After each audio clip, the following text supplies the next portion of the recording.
So, welcome to this session on building resilience for music students. So, what actually is resilience? The things that we're going to be looking at today are resilience in terms of the ability to be happy or successful again after something difficult or bad has happened. There's also another description here, which is the ability of a substance to return to its usual shape after being bent, stretched, or pressed. And actually, in this sense, I would say that actually it's probably advantageous not to just return to your usual shape after you've experienced some kind of opportunity for growth, to maybe see it like that. We'll talk a little bit more in another session about growth mindset. So, what is actually going on out there? This is a study that was done by a well-known consultancy firm into the impact of the COVID-19 crisis, and it is acknowledged that the media industry, including music and live events, has been among the hardest hit. It is going to bounce back. Past crises have proven that the media industry has the ability to rally and to come back stronger after some kind of trauma. So ultimately, consumers want to stay informed and they want to be entertained. And that's where the music industry and live events industry really comes to the fore. So there will be jobs again. It might just mean that you need to reframe the current situation and start from a different point. So redefining success. How you define success is what impacts upon whether you feel that you have been successful. So in terms of some theoretical approaches to what a career is, some of the older career theories that just look at one person finding an ideal job match, a linear career where you start at the beginning and you get promotions to a point where you progress through senior management and then to a point of retiring, that just doesn't happen anymore.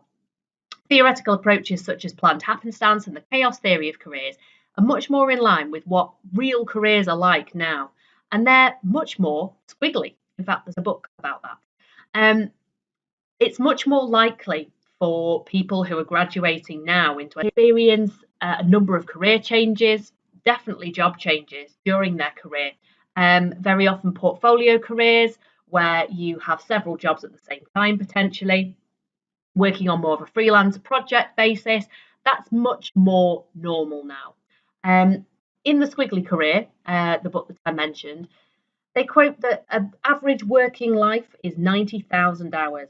So you need to think about how you are going to use them. Thinking about what career success is. It's defined by you. It can change over time, and that's usual. It's not an admission of failure if you change your mind and decide to do something different. Think about it maybe as an overall personal mission rather than a bucket list of job titles. Because job titles are kind of arbitrary. They are decided upon by different organisations. It doesn't necessarily bear any resemblance to what the job actually entails from one organisation to another. It's much more important to have an understanding of what it is that you want to get out of the work that you do and things that you want to achieve, problems that you want to solve, than think about job titles that you want to have accumulated. So how do you deliberately build resilience into your career in the face of a changing industry? I mentioned just before about portfolio careers. So this is working in a kind of combination manner. So part-time or full-time salaried roles combined with self-employment or freelancing, short-term contracts, and any combination of those at any given time. It's about building and using your network, gaining new skills and experiences, and keeping your mission in mind. Thinking about what you can do to achieve the things that you want to achieve, rather than being stuck into one type of particular job role or type of employer, or even into one specific type of industry. So here's an example of a real portfolio career of someone that I know. They're qualified in music and performance. They work as a session musician. They're a self-employed musician, so they do gigs all over the country. They founded a live event company and employed people within that. They have been a professional theatre performer. They've also worked as a supervisor within the hospitality industry, have worked in a primary school as a teaching assistant and running an after-school club.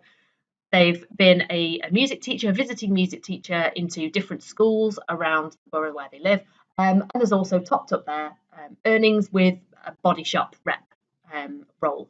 So that's an example of a real portfolio career. And it might be that at certain times she was working full time in professional theatre and didn't have time to do any of the other things.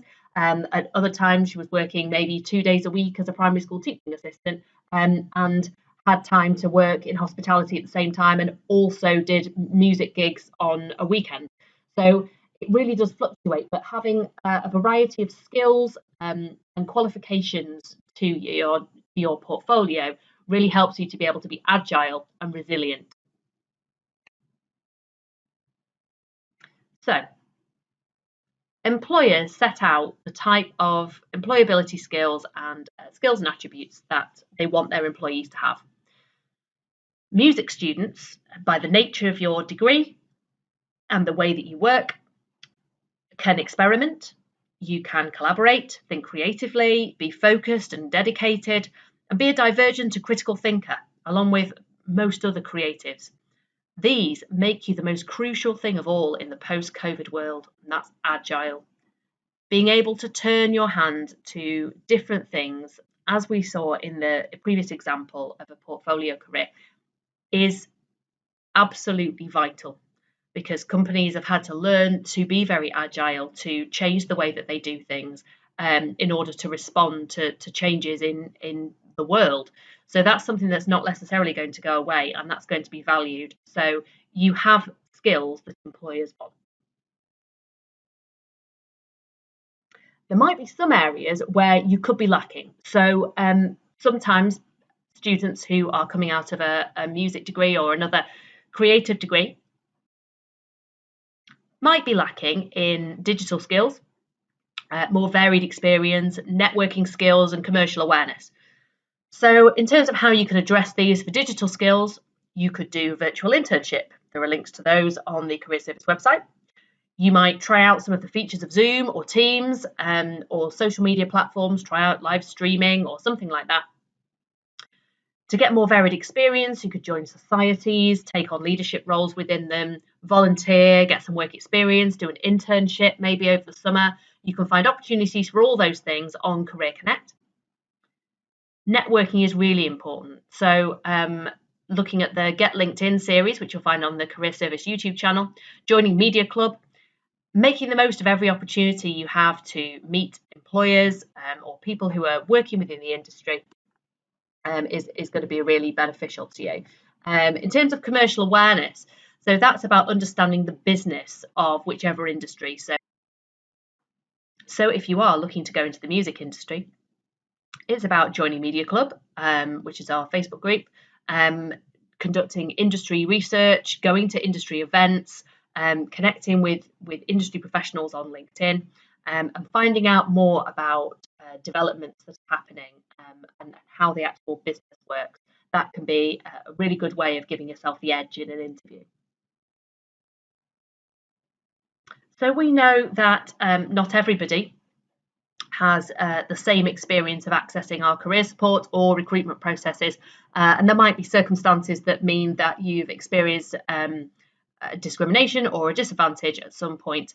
You might be part of an underrepresented group, in which case there are a lot of initiatives out there to help you to get into the media industry and into other industries as well. There's also additional support for you available through the Career Service, and that's all detailed on our website. The link is there on the slide, but if you go to the Career Service website, click on Help and Advice and then Equality and Diversity, you'll be able to find everything on there.